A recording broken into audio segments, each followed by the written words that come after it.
Hey True Relievers, it's Jake with Comic Relief back again, giving you another video covering the San Diego Comic-Con footage and everything that's been released. I'll tell you what, man, Marvel is not to be outdone. They're just in a class of their own at this point. They own Comic-Con, so this video is going to be all about the casting announcements we've gotten for all of the upcoming Marvel films that are slated to come out in the next year or two. So the first thing I want to start off with, sorry I had to write it down here on my phone just so I wouldn't lose track of anything, is the Spider-Man Homecoming cast announcement. Of course, we all know that Tom Holland is Spider-Man, but now we've got Michael Keaton, which is strongly rumored, not confirmed at this point, but strongly rumored to be playing the Vulture. And we actually got some concept art released of Spider-Man versus Vulture, and of course it's the Spider-Man suit we all saw in Civil War, but the Vulture suit looks really cool, and actually looks like it's taking a lot from Falcon. So my initial hypothesis was that in Civil War, when Falcon had his stuff, confiscated, somebody might have reverse engineered it, found a way to improve upon it, blah blah blah. But if you look in the concept art, again, these are pictures I'll probably throw up, not in these videos here, but I mean these are definitely topics I will be discussing in the future. So we will be throwing those all up, especially when more news comes up. But if you look at the Vulture, his face is completely covered. The wings look very similar to Vulture's, but yet they look like they've integrated the Stark technology in it of the propellers that we see in something like the SHIELD helicarriers. Looks very cool, and it's a full body prosthetic. Looks like it kind of goes over regular clothes a little bit like Falcon, and it's even got talons on the metallic talons on the feet that come up from the leg that look like, of course, for Vulture, one of his signature things is to grab things while he's flying in the air. So very cool picture. I don't know if that was Ryan Meinerding on the art or not, but it looks great.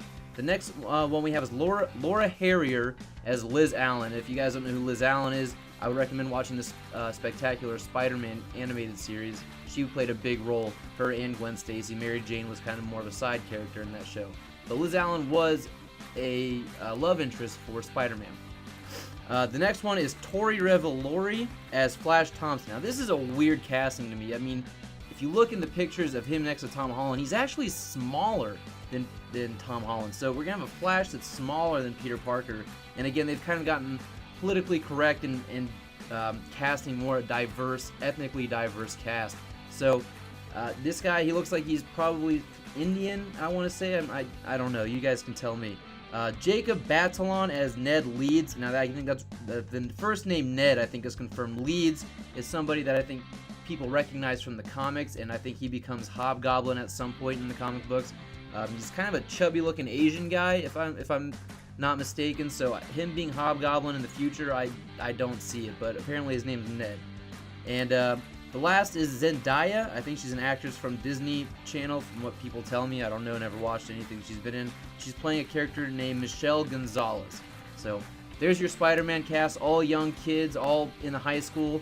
And in the next video that you guys are going to see, I'm going to actually talk about the footage description we've got for Spider-Man Homecoming, as well as the Doctor Strange trailer and Thor Ragnarok footage description. So the next big casting we got was Guardians of the Galaxy Volume 2. Everyone knew that Kurt Russell had been cast in the film. Well, now we finally figured out who he's playing, and he's playing Ego, and in the comics he's called Ego the Living Planet. He's literally a sentient planet, bigger than Earth's moon. So that's odd. And Ego is confirmed by James Gunn to be Star-Lord's father. I find that odd, apparently. I mean, James Gunn came out right and said that he would explain in the film how Ego is Star-Lord's father. I'm going to be guessing they're deviating quite a bit from the source material on this one, unless Ego can somehow manifest some kind of humanoid form. I don't understand it. I mean, in the first movie, we hear his mother say that he was composed of pure light. Not really sure if this was the original intent, but that's what we're getting now. The next really big one we got is the titular character to Captain Marvel, which is Brie Larson. I think if you guys had seen the 21 Jump Street, she's also in the new King Kong Skull Island film. This was strongly rumored before this official announcement, and it's actually a really good casting. I always thought she looked really young, but we saw some pictures of her at Comic-Con, and she looks like she's gotten older. She's gotten in shape a little bit. She looks like much more of an adult woman, someone I can buy as being an Air Force officer now. The next one we got is Thor Ragnarok. Okay, so the actor is not confirmed yet, but Surtur has officially been confirmed as one of the villains. So wow, Thor Ragnarok is a jam-packed film. That means we're gonna have, well, Hulk, and it's been described as a buddy cop styled film. So Hulk and Thor together. There's been talks about Thor having a shaved head. Hela, Valkyrie, Executioner, and now Surtur. So this is going to be a big cast with a lot of big characters. I think they're not casting Enchantress. I think Hela is going to sort of take the role of Hela and Enchantress, kind of combine them in the two, because, you know, we're getting an Enchantress and Suicide Squad. I don't think they want to confuse any of the general audience, but Surtur, the fire demon, the guy who in the comic books brings about Ragnarok, the end of Asgard, the apocalypse for Asgard. So Surtur confirmed. That's big, that's huge news, and that's really cool. Can't wait to see him. Apparently there's a little bit of you get to see him in the footage description again, which I'll talk about in the next video. And the very last casting announcement we got were for Black Panther. So now we heard that Lupita Nyong'o and Michael B. Jordan were both cast in the film. Now we know who they're playing. The biggest one being Michael B. Jordan playing Eric Killmonger. Now in the comic books he's a villain, but he's kind of a character that is a friend with T'Challa, Black Panther, initially, and then he grows into a villain. So we might be seeing a Thor-Loki dynamic between the two, or maybe even something more akin to like Obi-Wan Kenobi and Anakin Skywalker kind of thing. But Eric Killmonger, most likely Michael B. Jordan now playing a villain, which I think this is probably his first role as a villain. Should be fun for him to stretch his legs and get to play that and play with that kind of character.